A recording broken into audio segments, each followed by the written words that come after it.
আজকে চারদিকটা রঙিন আর আমার বেলকনিতেও ফুলে ফুলে ভরে গেছে। সবাইকে নববর্ষের শুভেচ্ছা।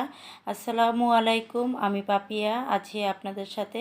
কাছে দূরে দেশ এবং দেশের বাইরে যে যেখান থেকে আমার ভিডিওটা দেখছেন, আশা করি সবাই ভালো আছেন এবং সুস্থ আছেন। আলহামদুলিল্লাহ, আল্লাহর অশেষ রহমতে আমরাও বেশ ভালো আছি এবং সুস্থ আছি।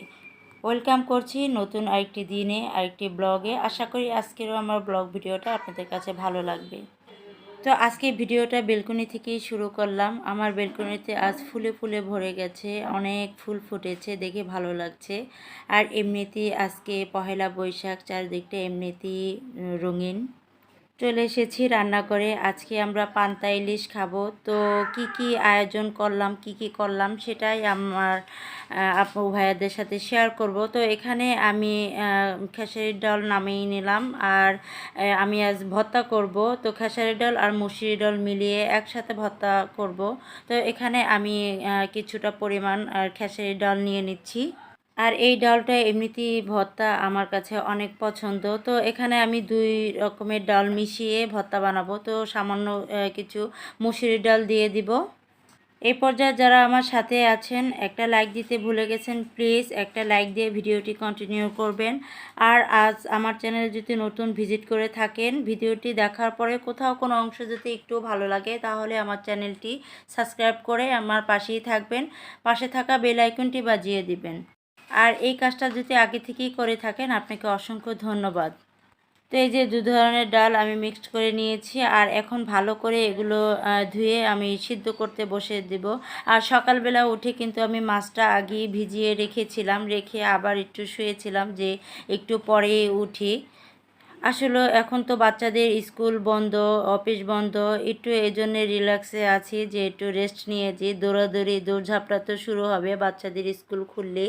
ও নাবিল নাফিসদের স্কুল 21 তারিখে খোলা, সেজন্য বাচ্চারাও একটু লেট করে ঘুম থেকে ওঠে। আমি ওদের ইচ্ছে করে উঠাই না, যে স্কুল যখন খোলা থাকে তখন তো এভাবে আর রেস্ট নিতে পারবে না, সেজন্য এখন একটু রিল্যাক্সে ঘুমাক। আর উঠে তারপরে ওরা নাস্তা করবে, আমি নাস্তাটা আগেই উঠে রেডি করে রেখে দেই। আর এখানে দেখতে পেয়েছেন যে আমি ডাল ধোয়া পানিটা রেখে দিয়েছি গাছের জন্য। তো আমি গাছের জন্য কিন্তু এক্সট্রা কোনো সার ব্যবহার করি না। তো এই চাল ডাল ধোয়া পানি, তারপরে চা খাওয়ার পরে যে চায়ের পাতিটা, ডিমের খোসা, এগুলোই ব্যবহার করে থাকি। তো আমি কিন্তু এর আগেও আমার ভিডিওতে বলেছি যে আমি গাছের যত্নটা কিভাবে করে থাকি। আর মাছটা কিন্তু অনেক বড় ছিল, প্রায় 1 কেজির উপরে ছিল। তো কেচি দিয়ে আমি আগে ভালো করে মাছটা কেটে নিচ্ছি। আসলে ওই যে মাজা ব্যথাটা পুরোপুরি ভালো হয়নি, যে বসে বসে কাজগুলো করব সেটা খুবই কম করি।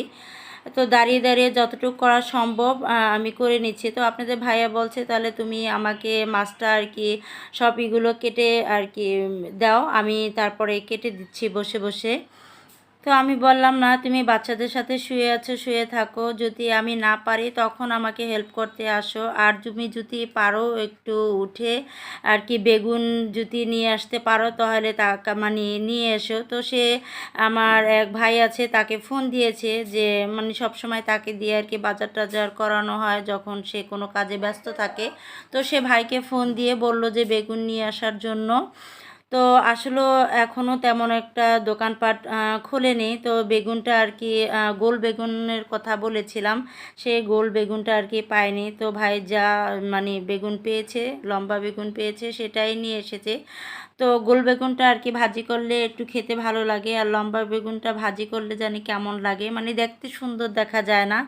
তো এখন আপনাদের ভাইয়া বলতেছে যে ঠিক আছে, তো স্বাদ তো তো কি করবা এখন, যেহেতু দোকানপাট তেমন খোলা নাই আর পাওয়া যায় না, তো এটাই ভেজে নাও, সমস্যা নাই। তো এই যে দেখতে পাচ্ছেন আমি মাছগুলো আর কি ভালো করে ধুয়ে নিচ্ছি। আর আমি কিন্তু মাছের ডিম হলে আমি ডিমটা বের করি না, আর ডিমটা এইভাবেই কেটে নেই। এতে করে দেখা যায় ডিমটা বের করে নিলে কিন্তু মানে দেখতে ভালো লাগে না আমার কাছে। আর বেশি করে মানে হলুদ মরিচ মাখিয়ে নিচ্ছি, যেহেতু ভাজা ভাজা করব, সেজন্য বেশি করে একটু মরিচ হলুদ দিয়ে আর কি ভেজে নেব মাছটা।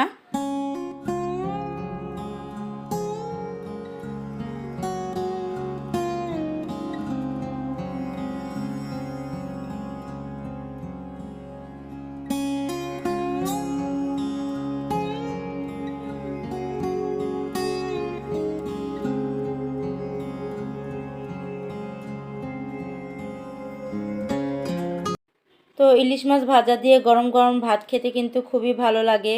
তো আমি যখন আর কি এবারে ডিসেম্বরে বাড়িতে গিয়েছিলাম, তো আসার সময় আর কি আরিচা ফেরিঘাটে আপনাদের ভাইয়া আর কি ফেরিতে বসে আমাকে ইলিশ মাছ ভাজা দিয়ে ভাত খাওয়াইছিল। তো সেটা যে এত মানে স্বাদ হয়েছিল, আমার মুখে মনে হয় এখনও লেগে আছে, এত ভালো লাগছিল। তো আপনারা কখনো যদি আরিচা আর কি ঘাটে যেয়ে থাকেন, তো অবশ্যই একবার হলেও ইলিশ মাছ ভাজাটা দিয়ে ভাত খেয়ে দেখবেন যে কতটা স্বাদ। তো এই যে দেখতে পাচ্ছেন সেই বেগুন, তো বেগুনটা এখন আমি একটু মানে লম্বা লম্বা করে কেটে নিয়ে মাঝখান দিয়ে দুভাগ করে এইভাবেই ভেজে নিব।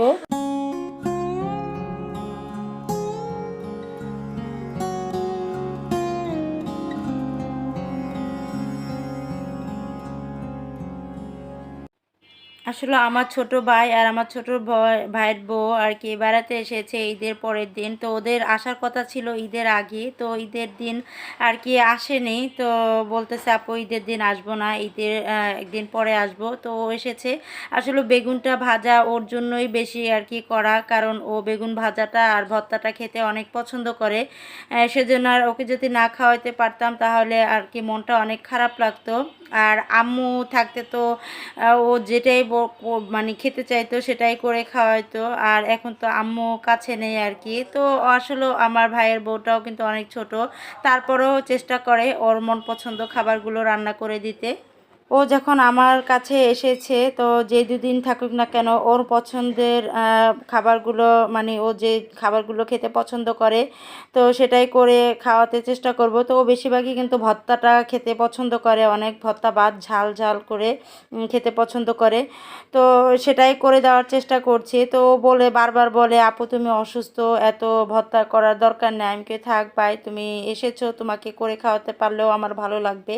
আর ও সবে ছোট, আমার অনেক আদরের। বেশিরভাগ ও যখন আর কি আমার ছোট ভাইয়ের আমাদের ফ্যামিলিতে যখন আগমন হয়েছে তখন আমি ক্লাস 6-এ পড়ি। তো বুঝতেই পারছেন যে ভাইকে কতটা ভালোবাসি। এক হিসাবে কিন্তু ও আমার হাতে আর কি বড় হয়েছে। তো আম্মু যতটুকু করা তার থেকে কিন্তু বেশি আমি করেছি। ওকে খাইয়ে দেওয়া, ওকে যত্ন করা মানে খুব করেছি, এজন্যে ওর প্রতি ভালোবাসাটা একটু বেশি। আর ছোটোবেলা থেকেই ও মাশাল্লাহ একটু গুলুগালু আর কি, খুব সুন্দর ছিল। তো আমরা 3 ভাই বোনের ভিতরে ও অনেক একটু মানে কিউট কিউট হয়েছিল।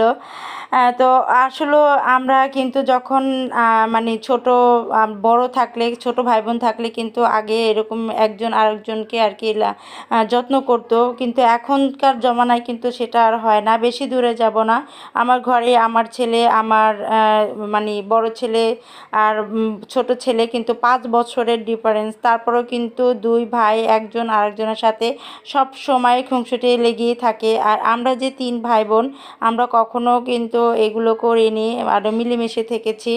আসলে এখনকার জমানাটাই যেমন কেমন জানি। তো যায় দিন ভালো আসে দিন খারাপ, কথায় যে আছে না। তো অনেক কথা বলেছি, কথাগুলো বলতে বলতে কিন্তু আমার এদিকে কাজগুলো সেরে নিয়েছি। তো মানে মাছের মতো করে বেগুনটাও বেশি করে হলুদ মরিচ দিয়ে ভেজে নিয়েছি। আর এখানে ভর্তা করতে বসেছে আমার ছোট আর কি ভাইয়ের বউ। তো আমি কিন্তু কখনো ভাইয়ের বউর মতো চোখে দেখি না, ছোট বোনের মতো দেখি। তো আমার আর কি দুটো বোন হয়েছে, তো দুজনই কিন্তু আমার থেকে অনেক ছোট, অনেক বলতে অনেকই ছোট। তো আমি কিন্তু ওদের বোনের মতোই দেখি, ওদের মানে বোনের মতো করে শাসন করি, আবার ভালোবাসি। তো বলতেছে যে আপু তোমাকে আমি ভর্তাটা করে তোমাকে একটু হেল্প করি। আমি কি তাহলে তো ভালোই হয়, তাহলে তুমি একটু করো। আর এমনিতেই কিন্তু ওর হাতের বেগুন ভর্তাটা কিন্তু অনেক মজা হয়।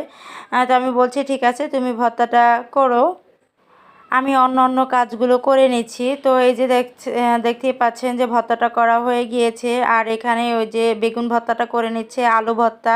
তো সবটা আপনাদের সাথে শেয়ার করলাম না। এই যে আলু ভর্তাটাও কিন্তু করা হয়ে গিয়েছে। তো এখনও আর কি ডাল ভর্তাটা করে নিচ্ছে। তো ভর্তাগুলো বানানো হয়ে গিয়েছে, এখন আমরা টেবিলে আর কি সাজিয়ে দিচ্ছি খাবারগুলো। তো আমরা সবাই বসে এখন আর কি পান্তা ইলিশ খাবো। তো আমরা বসার আগে আপনাদের ভাইয়াকে সুন্দর করে তার প্লেটটা সাজিয়ে তাকে দিয়েছি। তো বলতেছি যে তুমি আগে খেয়ে বলো যে কেমন হয়েছে। তো আমার ভাইয়ের বউ বলতেছে যে ভাইয়া খাওয়ার পরে বলবেন যে ভর্তাগুলো কেমন হয়েছে। তো এই যে দেখতে পাচ্ছেন খাবার কিন্তু সাজিয়ে দিয়েছি। আর ও বলতেছে আমাদের কিন্তু মানে ঘুরতে নিয়ে যেতে হবে। তো আমিও বলেছি ঠিক আছে আগে খাও খাবার, তারপরে যদি তোমার কাছে ভালো লাগে তো সত্য কথা বলবা, কিন্তু মিথ্যে কথা বলবা না। আর আমাদের আজকে ঘুরতে নিয়ে যাবা, অনেক মজা করছিলাম। তো আপনাদের ভাইয়া বলতেছে আচ্ছা ঠিক আছে সবাইকে নিয়ে ঘুরতে যাব। ভিডিও শেষ পর্যায়ে চলে এসেছি। সবার জন্য অনেক দোয়া এবং ভালোবাসা রইল। আবারও সবাইকে শুভ নববর্ষের শুভেচ্ছা জানিয়ে সবার সুস্বাস্থ্য কামনা করে নেক্সট ভিডিও দেখার আমন্ত্রণ জানিয়ে আজ এখানেই বিদায় নিচ্ছি। আল্লাহ হাফেজ। আসসালামু আলাইকুম।